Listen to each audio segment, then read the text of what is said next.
बिस्मिल्लाहिर्रहमानिर्रहीम। अस्सलाम वालेकुम dear students. Chapter number 2 scalars, vectors and equilibrium, और आज हमारा लेक्चर नंबर 24 है। और इस लेक्चर में हम आज इस चैप्टर के न्यूमेरिकल्स को डील करेंगे।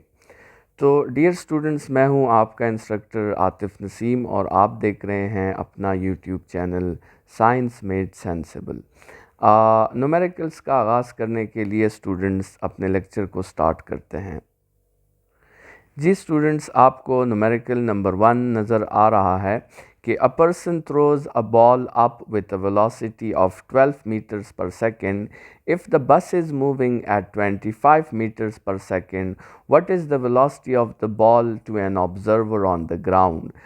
स्टूडेंट, सिंपल सी बात है कि ऑब्ज़र्वर ऑन द ग्राउंड जो है वो दोनों वेलोसिटीज़ को एक्सपीरियंस करेगा।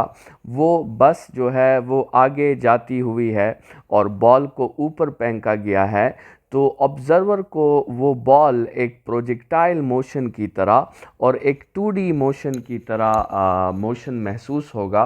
और उसके लिए हमें जो है ऑब्ज़र्वर के लिए इस बॉल की दोनों वेलोसिटीज़ को हमें वेक्टोरियली ऐड करना होगा और हमने दोनों का कंबाइंड इफ़ेक्ट फाइंड करना होगा। तो स्टूडेंट्स, प्रॉब्लम को सॉल्व करते हैं। जी स्टूडेंट्स, आपको गिवन डेटा नज़र आ रहा है। आपके साथ एक अपवर्ड वेलोसिटी है, उसको हमने v1 कह दिया है। एक डाउनवर्ड वेलोसिटी हॉरिजेंटल स्पीड है, उसको हमने v2 कह दिया है। डायग्राम भी आपको नज़र आ रहा है स्टूडेंट्स। और हमने इन दोनों वेलोसिटीज़ का जो है वो नेट रिज़ल्ट फाइंड करना है, जिसको हम v कह देते हैं, ठीक है। और इसका मैग्नीट्यूड भी फाइंड करना है और फिर उसकी डायरेक्शन भी हमें फाइंड करनी होगी।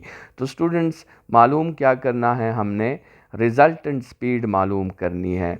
अच्छा स्टूडेंट्स, यहाँ पर जो फार्मूलाज हम यूज़ करेंगे वो भी हमने मेंशन कर दिए हैं। स्टूडेंट्स, ये कॉलम और ये हेडिंग न्यूमेरिकल्स में इंतहाई ज़रूरी होती है, ठीक है, क्योंकि यही मेन आपका वो थीम है। और चेकर इधर से ही अंदाज़ा लगाता है कि आपने फार्मूलाज ठीक लिखे हैं कि नहीं लिखे। फार्मूला ठीक लिखा हो तो यूज़ करना उस फार्मूला का कोई मुश्किल बात नहीं है। तो सबसे मोस्ट इम्पॉर्टेंट हेडिंग जो है वो आपके फार्मूला की होती है। तो स्टूडेंट्स, यहाँ पर हम जो आपके साथ मैग्नीट्यूड के लिए फार्मूला अप्लाई करेंगे वो पाइथागोरस थ्योरम अप्लाई करेंगे। और डायरेक्शन के लिए हम टेंजेंट थीटा जो कि परपेंडिकुलर बाय बेस है। स्टूडेंट्स, यहाँ पर ये v1 बाई v2 है, ठीक है, क्योंकि v2 हमारे ट्राइंगल में आप देखें तो वो बेस है और v1 क्या है, वो परपेंडिकुलर है। तो सॉल्यूशन को देख लें students. According to the special case when vectors are perpendicular, जैसे आपको डायग्राम में नज़र आ रहा है, तो हम उस वक्त पर क्या यूज़ करते हैं स्टूडेंट्स, हम पाइथागोरस थ्योरम यूज़ करते हैं। तो आपके साथ सिंपल दो फार्मूलाज आपने यूज़ करने हैं। मैग्नीट्यूड के लिए आपने 12 स्क्वायर प्लस 25 स्क्वायर करना है और वो कैलकुलेटर से जब आप सॉल्व करेंगे तो 28 मीटर्स पर सेकंड आपको आंसर मिल जाएगा। और इसी तरह डायरेक्शन के लिए आपने क्या करना है, आपने परपेंडिकुलर बाय बेस करना है, मतलब v1 बाई v2 करना है। तो ये आपके साथ कैलकुलेटर से आप सॉल्व कर लेंगे, एंगल की वैल्यू आपके साथ 26 आ जाएगी। अब यहाँ पे हो सकता है कुछ स्टूडेंट्स कह दें कि फ़िज़िक्स में जो एंगल होता है वो तो हमेशा पॉजिटिव एक्स एक्सिस के साथ मेजर होता है और हमने तो ये एंगल नेगेटिव एक्स एक्सिस के साथ मेजर कर दिया है।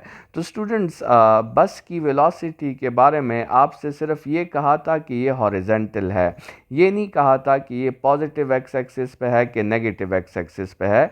तो उस कन्फ्यूजन को दूर करने के लिए आप v2 की डायरेक्शन पहले से ही किस तरफ ले लें, पॉजिटिव एक्स एक्सिस की तरफ ले लें, तो फिर ये आपके साथ रिजल्टेंट बनेगा। तो उससे ये कन्फ्यूजन भी आपके साथ ख़त्म हो जाएगी और डायरेक्टली जो एंगल आ जाएगा वो पॉजिटिव एक्स एक्सिस के साथ आपका मेजर हो जाएगा। तो ये स्टूडेंट्स आपका न्यूमेरिकल नंबर 1 था।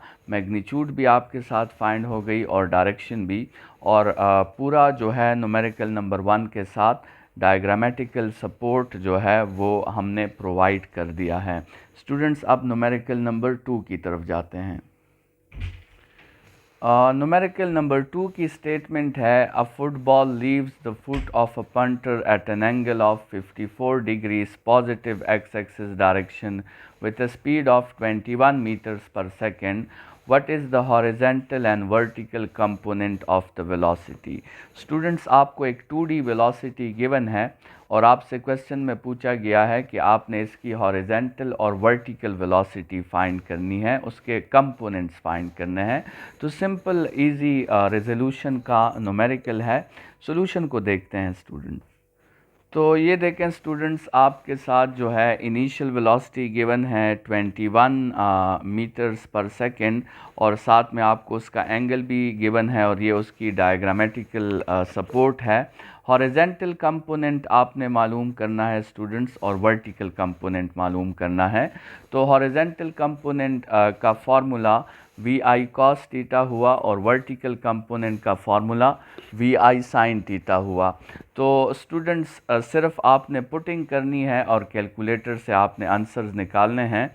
हॉरिजेंटल कंपोनेंट 21 cos 54 और वर्टिकल कंपोनेंट 21 cos 54, और फिर आपके साथ वर्टिकल कंपोनेंट जो होगा वो 21 sin 54 हो जाएगा। और ये आपको कंक्लूजन में मुकम्मल जो है डायग्राम गिवन हो गया कि हमने उस वेक्टर को 2 कंपोनेंट्स में रिजॉल्व कर दिया। तो स्टूडेंट्स ये आपके साथ उसकी कंक्लूजन आ गई। क्वेश्चन नंबर 3 की तरफ बढ़ते हैं। जी students, question number 3, a 1.84 kg school bag hangs in the middle of a clothesline, causing it to sag by an angle of 3.50 degrees. Find the tension in the clothesline. तो students question को देखते हैं, given data को, और इसको diagram की शक्ल में भी देखते हैं कि क्वेश्चन में हमसे क्या मांगा गया है। तो स्टूडेंट्स आपसे कहा गया है कि एक मास है और वो मास जो है उस मास की वैल्यू 1.84 kg है, और आपसे कहा गया है कि एक बिल्कुल हॉरिजेंटल क्लोथ लाइन थी और उस हॉरिजेंटल क्लोथ लाइन के बिल्कुल मिड पे हमने वो मास अटैच कर दिया है। तो उसकी वजह से वो जो हॉरिजेंटल क्लोथ लाइन थी उसमें थोड़ी सी सैगनेस आ गई है, और वो सैगिंग एंगल जो उसका बना है स्टूडेंट्स वो 3.50 डिग्रीज बना है। और आपसे पूछा गया है कि आप उस टेंशन को फाइंड करें, वो जो रोप का क्लोथ लाइन का फोर्स है उसको फाइंड करें। स्टूडेंट्स पहली बात तो ये समझ लें कि ये दोनों टेंशन्स जो आपको शो हुए हैं डायग्राम्स में, ये दोनों टेंशन्स मैग्नीट्यूड में इक्वल होंगे, क्योंकि ये बॉडी बिल्कुल मिड पे अटैच की गई है और दोनों सैगिंग एंगल्स वो इक्वल हैं। अगर ऐसा ना होता तो फिर हम इन दोनों टेंशन्स को सब्सक्रिप्ट्स देते, एक को T1 कहते, दूसरे को T2 कहते। तो लेकिन बहरहाल इस न्यूमेरिकल में ये दोनों इक्वल हैं। तो स्टूडेंट्स अगर आप देख लें तो इस बॉडी पर, ये जो हमने बॉडी अटैच की है, इस बॉडी पर 3 फोर्सेस एक्ट कर रहे हैं। एक इस पे टेंशन का, वेट का, एक इस टेंशन का, एक इस टेंशन का, और इन तीनों फोर्सेस की वजह से ये बॉडी जो है ये इक्विलिब्रियम में है। ठीक है, तो हम इस क्वेश्चन को इक्विलिब्रियम के डोमेन में सॉल्व कर सकते हैं और इस पे हम फर्स्ट कंडीशन ऑफ इक्विलिब्रियम जो है वो हम इस पे अप्लाई कर सकते हैं। लेकिन उससे पहले स्टूडेंट्स इस तरह करते हैं कि ये वेट जो है, ये फोर्स तो ऑलरेडी 1D फोर्स है, लेकिन ये जो 2 फोर्सेस हैं टेंशन के, ये 2D फोर्सेस हैं, इनको भी रिजॉल्व कर देते हैं। तो स्टूडेंट्स आपको डायग्राम में जो है ये दोनों फोर्सेस रिजॉल्व होते हुए नज़र आ रहे हैं। अच्छा, वैसे अगर ये एंगल हमें गिवन था 3.5, तो ये एंगल भी क्या हो जाएगा, ये भी 3.5, क्योंकि ये वर्टिकल एंगल्स कहलाते हैं। तो स्टूडेंट्स देखें, ये जो आपके साथ टेंशन थी इस टेंशन को हमने दो कंपोनेंट्स में क्या कर दिया है, रिजॉल्व। एक ये वाला कंपोनेंट है टी कॉस थीटा और एक ये वाला कंपोनेंट है टी साइन थीटा। इसी तरह इस दूसरे टेंशन को भी हमने ये दो कंपोनेंट्स में क्या कर दिया है, रिजॉल्व कर दिया है। स्टूडेंट्स, अब ज़रा आप इस बात पे गौर करें कि डाउनवर्ड फोर्स एक है जबकि अपवर्ड फोर्सेस दो हैं। तो इनको अब इस तरह करते हैं कि इस पे कंडीशन अप्लाई करते हैं कि upward force should balance the downward force. तो उसके लिए स्टूडेंट्स हम कंडीशन अप्लाई करते हैं, F up is equal to F down. F up 2t sine theta है और एफ डाउन mg है। वहाँ से टेंशन को सब्जेक्ट करके वैल्यूज़ पुट करके आप आंसर ऑब्टेन कर सकते हैं और यही आपका सॉल्यूशन होगा। स्टूडेंट्स, न्यूमेरिकल नंबर 4 की तरफ बढ़ते हैं। Numerical number 4, find the magnitude and direction of vectors represented by the following pairs. Students, आपको components given है दोनों cases में और आपसे resultant का magnitude और resultant की direction मांगी गई है। Simple question है students, इसको decimal करते हैं।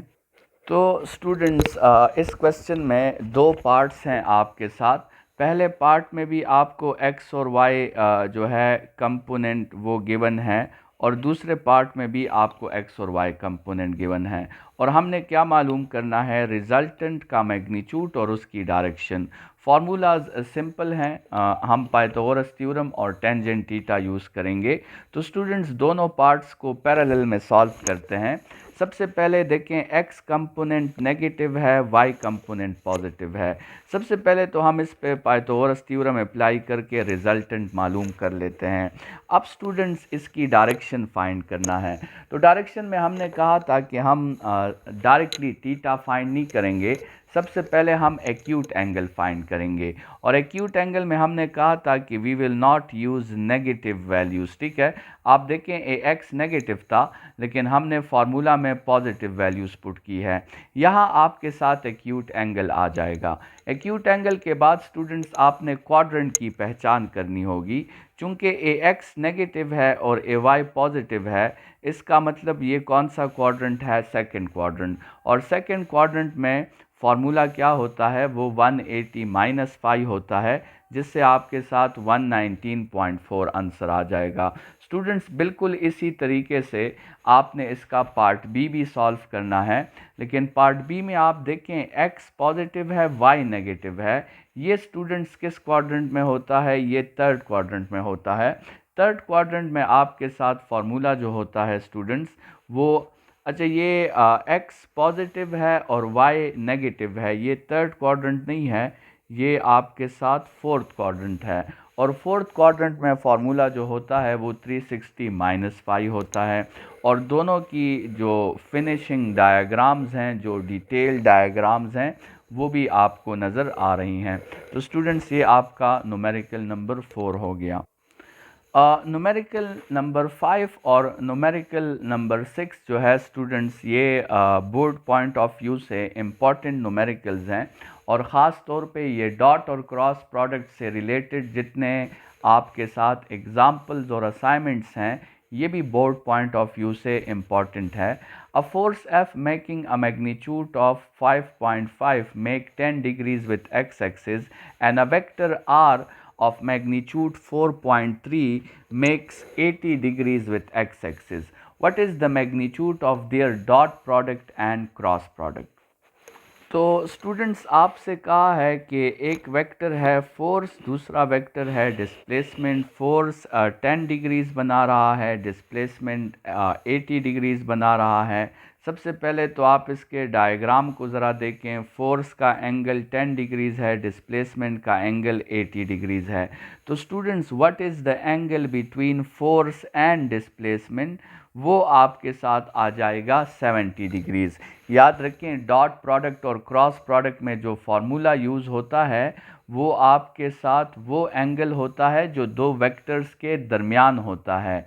तो तो स्टूडेंट्स आपने डॉट प्रोडक्ट फाइंड करना है और क्रॉस प्रोडक्ट। डॉट प्रोडक्ट का formula A B cos theta और क्रॉस प्रोडक्ट का formula A B sine theta. लेकिन उसके लिए सबसे पहले हमें एंगल फाइंड करना होगा। तो एंगल जो हम पुट करेंगे स्टूडेंट्स वो ना 10 होगा ना 80, वो एंगल जो हम पुट करेंगे वो 70 पुट करेंगे। और फिर बाकी जो है सारा डेटा आपको गिवन है, डॉट प्रोडक्ट भी फाइंड कर लें और क्रॉस प्रोडक्ट भी फाइंड कर लें। तो ये आपके साथ स्टूडेंट्स कंक्लूजन दोनों फॉर्म्स की आ जाएगी। क्वेश्चन नंबर 6 की तरफ बढ़ते हैं। The magnitude of dot product and cross product of two vectors are 6 under root 3 and 6 respectively. Find the angle between the vectors. Students आपसे कहा गया है कि दो वेक्टर्स हैं और उनका डॉट प्रोडक्ट जो था वो 6 अंडर रूट 3 था और उनका जो क्रॉस प्रोडक्ट था वो 6 था और आपसे कहा गया है कि एंगल फाइंड करें। स्टूडेंट्स डायग्राम आपको नज़र आ रही है। फार्मूलाज जो हम यूज़ करेंगे ए बी कॉस थीटा और ए बी साइन थीटा। तो सबसे पहले गिवन कंडीशंस के मुताबिक ए बी कॉस थीटा को 6 अंडर रूट 3 के इक्वल कर देते हैं और ए बी साइन थीटा को 6 के इक्वल कर देते हैं। स्टूडेंट्स आप इस पहले फार्मूला को देखें तो ना आपको ए गिवन है, ना बी गिवन है, ना थीटा गिवन है। इस दूसरे फार्मूला को देखें, ना ए गिवन है, ना बी गिवन है, ना थीटा गिवन है। तो इनमें से एक भी फार्मूला आप इंडिविजुअली यूज़ नहीं कर सकते। किसके लिए? आपके साथ थीटा को फाइंड करने के लिए। तो स्टूडेंट्स हम इन दोनों इक्वेशंस को साइमल्टेनियसली जो है यूज़ करते हैं और उसके लिए आसान तरीका ये है कि हम दोनों को डिवाइड कर देंगे।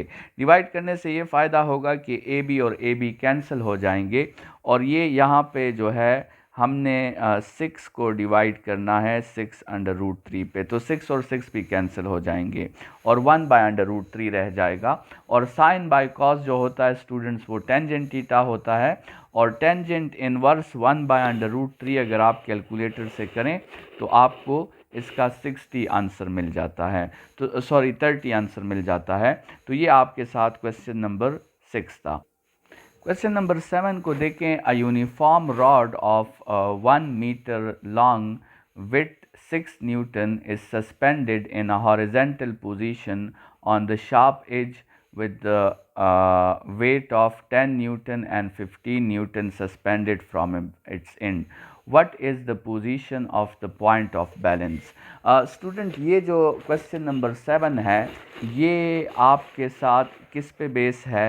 ये बल्कि क्वेश्चन नंबर 7, क्वेश्चन नंबर 8 और क्वेश्चन नंबर 9 ये तीनों आपके साथ बेस्ड है कंडीशंस ऑफ इक्विलिब्रियम पे। ये तीनों जो है ये किस पे बेस है? ये आपके साथ बेस है कंडीशंस ऑफ इक्विलिब्रियम पे। चूँकि आपके साथ इक्विलिब्रियम का जो लॉन्ग क्वेश्चन है वो इतना इम्पॉर्टेंट नहीं है बोर्ड पॉइंट ऑफ व्यू से, तो इसलिए इन क्वेश्चंस को क्वेश्चन नंबर 7, 8 और क्वेश्चन नंबर 9 को आप जो है चॉइस में छोड़ सकते हैं। तो फ़िलहाल इन क्वेश्चंस को डील मत करें और ये बाकी जो 6 क्वेश्चंस हैं इनको आप गो थ्रू कर लें और इनमें सबसे इम्पॉर्टेंट क्वेश्चंस जो हैं वो आपके साथ ये एक क्वेश्चन नंबर 6 था और दूसरा आपके साथ इम्पॉर्टेंट ये क्वेश्चन नंबर 5 था। तो क्योंकि लॉन्ग क्वेश्चन के लिए जो है इसमें जो सबसे इम्पॉर्टेंट टॉपिक्स हैं इस चैप्टर में वो डॉट प्रोडक्ट है या फिर क्रॉस प्रोडक्ट है या फिर रिजोल्यूशन ऑफ वेक्टर्स हैं और या addition of vectors with the help of rectangular components हैं। तो स्टूडेंट्स आज के लेक्चर में हमने इस चैप्टर के न्यूमेरिकल्स को जो है वो स्टडी किया और इंशाल्लाह नेक्स्ट लेक्चर में दोबारा मुलाकात होगी। अपना ख्याल रखिएगा। Thank you students. खुदा हाफिज़।